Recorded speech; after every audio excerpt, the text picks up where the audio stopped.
கிறிஸ்துவுக்குள் பிரியமானவர்களே, மறதி நம்ம எல்லாருமே அதனால் பாதிக்கப்பட்டிருப்போம். ஆனால் பிரச்சனை என்ன அப்படின்னா, நம்ம எதை ஞாபகம் வச்சுருக்கணுமோ அதை மறந்துடுறோம். எதை மறக்க வேண்டுமோ அதை நல்லா மனசில் பதிய வச்சுக்கிறோம். அதனால தான் நம்ம மறக்கக்கூடாதுன்னு சொல்லி எபிரேயர் 13ஆம் அதிகாரம் 16ஆம் வசனத்தில் மறுபடியும் எபிரேயருக்கு ஆக்கியும் நமக்கு நினைவுபடுத்துகிறார். அன்றியும் நன்மை செய்யவும் தான தர்மம் பண்ணவும் மறவாதிருங்கள். இப்படிப்பட்ட பலிகளின் மேல் தேவன் பிரியமாய் இருக்கிறார். பாருங்க, நம்ம எதை மறந்துடுறோம்? நன்மை செய்வதை, தான தர்மம் செய்வதை. கிறிஸ்தவத்தின் 2 முக்கியமான பண்புகள். அதில் ஒன்று நன்மை செய்தல். நாம் எப்படி நன்மை செய்ய வேண்டும்? தேவன் எவ்வாறு நமக்கு நன்மை செய்கிறாரோ அதே போல் நாம் பிறருக்கு நன்மை செய்கிறவர்களாக இருக்க வேண்டும். யாருக்கு நம்ம நன்மை செய்யணும்? எல்லா மனிதருக்கும் செய்யணும். நம்முடைய சத்துருக்களுக்கும் நம்ம செய்யணும். நம்மை துன்பப்படுத்துகிறவர்களுக்கும் நம்ம செய்யணும்.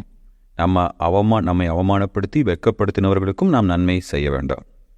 நாம் தீமையை நன்மையினால் வெல்ல வேண்டும். அதன் பொருள், எனக்கு தீமை செய்தவர்கள் நான் அவர்களுக்கு செய்கின்ற நன்மையை பார்த்து கடவுளை அறிந்து கடவுளை பின்பற்றி கடவுளை மகிமைப்படுத்த வேண்டும்.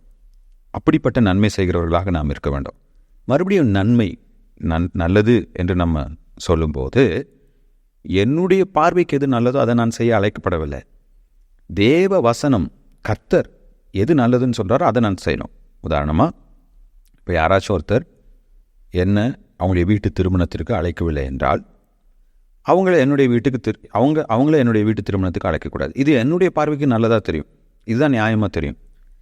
நான் தேவனுடைய பார்வையில் அவர்கள் எனக்கு தீமை செய்திருந்தாலும் அவர்களுக்கு நான் நன்மை செய்யணுங்கிறப்போ அவர்களை நான் வீடு தேடி சென்று என்னுடைய வீட்டின் விசேஷத்திற்கு நான் அழைக்கிறவனாக இருக்க வேண்டும்.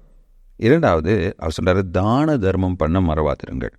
தான தர்மம், அதாவது தேவையில் உள்ள மக்களுக்கு, ஏழைகளுக்கு, இல்லை இயற்கை சீற்றங்களினால் பாதிக்கப்பட்டவர்களுக்கு நாம் உதவி செய்ய வேண்டும்.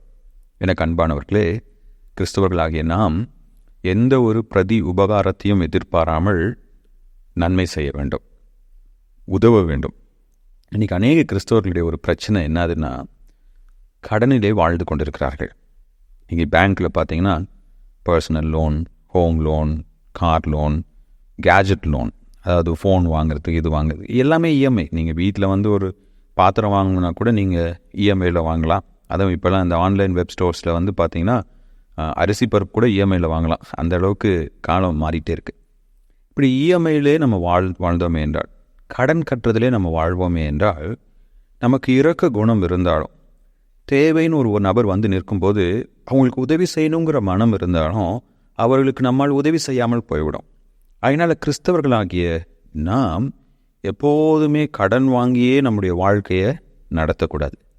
மாறாக, கடவுள் நமக்கு என்ன கொடுக்குறாரோ அது போதும் என்ற மனதோடு அதிலே நாம் வாழ கற்றுக்கொள்ள வேண்டும்.